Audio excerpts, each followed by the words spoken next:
ఆయన ప్రేమతో చెప్తున్నారు కానీ యాక్చువల్గా ఆ రోజు నేను ఆయన కలిసినప్పుడు అంటే ఎప్పటి నుంచో నేను భీమవరంలో సినిమాలో రాకముందు నుంచి, ఎందుకంటే ఆయనది 32 సినిమాల ప్రయాణం, అదేమి చిన్న ప్రయాణం కాదు. నేను ఎందుకు ఆ మాట చెప్పానంటే ఆయన సినిమా ఆడటం ఆడకపోవటం అనేది తీసి పక్కన పెట్టి ఆయన వన్ మ్యాన్ ఆర్మీ. ఆయన దాంట్లో రాజు ఆయనే, సైన్యాధిపతి ఆయనే, సైనికుడు ఆయనే, అన్నీ ఆయనే. సో ఒక్క మనిషి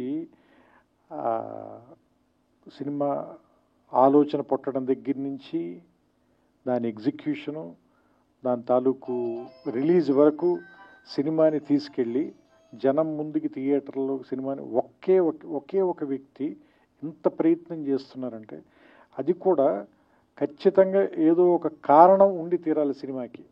దానికి ఖచ్చితంగా ఏదో ఒక ప్రయోజనం ఉండి తీరాలి. ఒక మాట మనం ఖచ్చితంగా మాట్లాడాలి, ఆ మాట వినపడాలి. అంటే నొక్కబడే గొంతుల గురించి మాట్లాడడానికి ఒక గొంతు ఉంది, ఆ గొంతు అందరికీ వినపడాలి.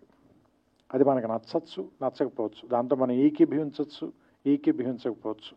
కానీ వాళ్ళు మాట్లాడాల్సిన అవసరం ఉంది, అది మనం వినాల్సిన అవసరం కూడా ఉంది. లేకపోతే ఏం జరుగుతుందంటే ప్రపంచంలో ఏకపక్ష ధోరణి అనేది రావటం మూలంగా రాబోయే జనరేషన్స్ చాలా సంకుచితంగా తయారైపోతారు. సో అందుకని విభిన్నమైనటువంటి గొంతులు, విభిన్నమైన అభిప్రాయాలు, వీటిల్లోనే బ్యూటీ ఉంది.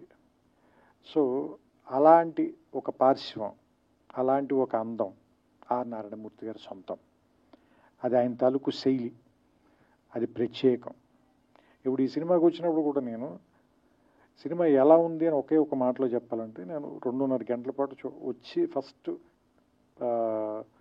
కార్డు పడిన వెంటనే 162 నిమిషాలు అనగానే నేను కొంచెం భయపడ్డా. అయ్యో బాబు 2 గంటల 40 నిమిషాలు ఇప్పుడు కూర్చొని చూడాలా మనం ఈ సినిమా?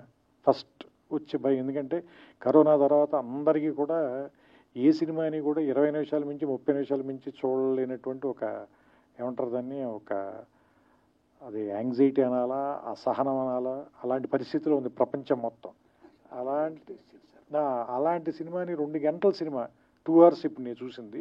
2 గంటల సినిమా చూస్తే, క్షమించాలి సమయం తప్పుగా చెప్పా, 2 గంటల సినిమా చూసినప్పుడు నాకు చాలా ఫాస్ట్గా పరిగెత్తి వెళ్ళిపోయింది, సినిమా అయిపోయింది. దాంతో విషయం, ఇందులో ఉన్న విషయం పేపర్ లీకులు, యూనివర్సిటీలు లేదంటే కాలేజీ రోజుల నుంచి విద్యాబోధన ఇంగ్లీష్లో జరగాల, తెలుగులో జరగాల, విద్యార్థులు ఉద్యోగాల కోసం జాబ్ క్యాలెండర్ల కోసం వెయిట్ చేయటం, అక్కడ కూడా లంచాలు ఇచ్చిన వాళ్ళకి ఉద్యోగాలు వస్తుంటే మిగతా తాలూకు స్టూడెంట్లు కానీ మిగతా వాళ్ళ తాలూకు నిస్పృహ, ఇందులో ఏది కూడా మన ఇమీడియట్గా ఉత్తేజపరిచే అంశాలు కాదు, ఏదో ఆలోచింపజేసేవు లేదా నిరాశపరిచే అంశాలు అయినప్పటికీ కూడా సినిమాని చాలా బలంగా పట్టుగా నడిపించారు. నేను అనుకోవటం అది మీ సిన్సియారిటీని అనుకుంటున్నాను. కేవలం మీ సిన్సియారిటీ మూలంగానే మనకి లోపల ఏదైనా ఒక లాంగ్వేజ్ వచ్చే లోపే మీ సిన్సియారిటీ వల్ల, బ్రదర్ ఒక్క నిమిషం, అంటే మాకు ఏదైనా లోపల ఒక లాంగ్వేజ్ వచ్చే లోపే మీ సిన్సియారిటీ వల్ల దాన్ని ఏం మాట అనలేకపోతున్నాం.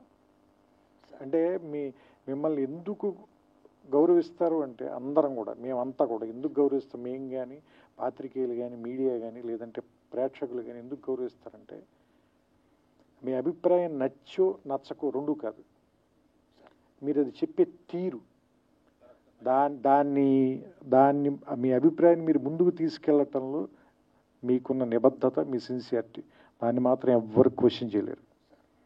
అది మాత్రం మీ సొంతం.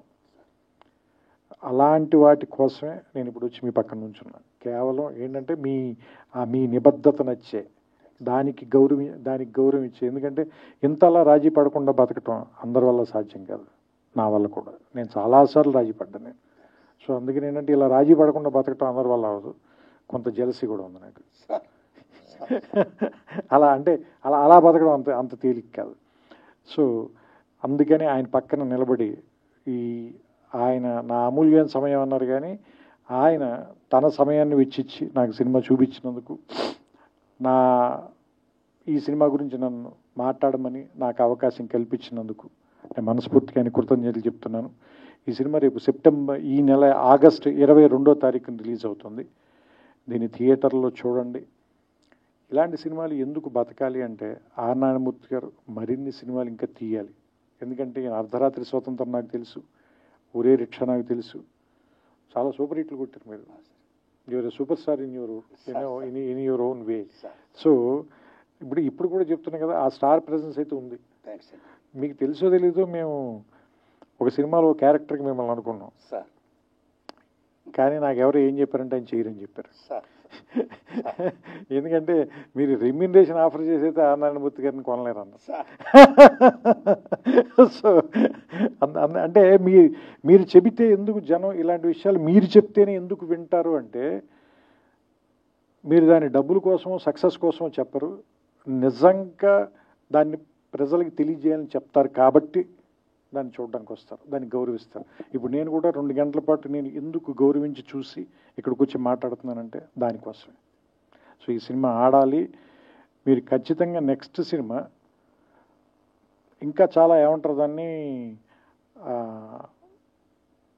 కొంచెం ఎక్కువ డబ్బులు ఖర్చు పెట్టి ఇంకా మంచి ప్రొడక్షన్ వాల్యూస్తో తీయటానికి అవకాశం కలిగేలాంటి డబ్బులు ఈ సినిమా మీకు ఇవ్వాలని, అలాంటి సక్సెస్ వస్తుందని నేను కోరుకుంటూ, ఎస్పెషల్ ఇందులో నాకు ఆ గద్దర్ గారి పాట కూడా బాగా నచ్చింది. అది గద్దర్ గారు రాశారు, మీరు చెప్పిన తర్వాత నాకు ఇంకా ఆనందం వేసింది, ఎందుకంటే నాకు ఇష్టమైన రచయిత ఆయన. సో ఆయన పాట చాలా బాగుంది ఆ పాట మాత్రం. సో నేను ఆ పాట మీరే పాడారేమో అనుకున్నాను, ఎందుకంటే వాయిస్ విని కొంచెం రాగా ఉంది వాయిస్ అయింది.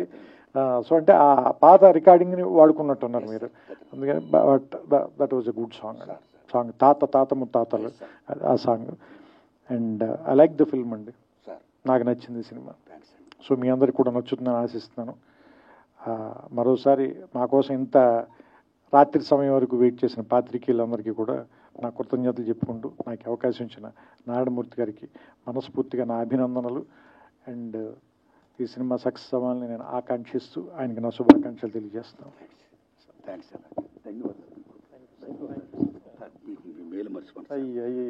మీరు అలా అనకూడదు. Thank you sir, thank you all, thank you అండి.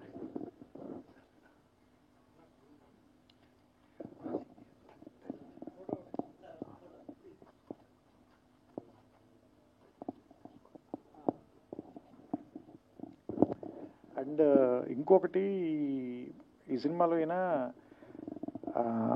ఐ కాంట్ బ్రీత్ అని 1-2 సందర్భాల్లో చెప్పారు. అంటే ఎందుకు అంటే ఉక్కిరి బిక్కిరిగా ఉంది. ఎవరికి ఉక్కిరి బిక్కిరిగా ఉంది అంటే, ఈ సినిమాలు చూస్తుంటే నాకు అనిపించింది, పిల్లల చదువుల కోసం, వాళ్ళ భవిష్యత్తు కోసం వీళ్ళ వర్తమానాన్ని తాకట్టు పెట్టిన తల్లిదండ్రులకి చాలా ఉక్కిరి బిక్కిరిగా ఉంది. ఇది దీని విష సంస్కృతి అనాలా, లేదంటే ఇది మనం దేని వెనకాల పరిగెడుతున్నాం? చదువు వల్ల వచ్చే సక్సెస్ వెనకాల, లేదా నిజంగా జ్ఞానం వెనకాల? జ్ఞానం వెనకాల పరిగెడుతుంటే ఇంత డబ్బులు విసిరేసి ఎందుకు పరిగెత్తాలి మనం? ఆ క్వశ్చన్ అయితే మాత్రం వచ్చింది సార్. సో అంటే యాక్చువల్గా జ్ఞానం మనకి ఆనందాన్ని ఇవ్వాలి.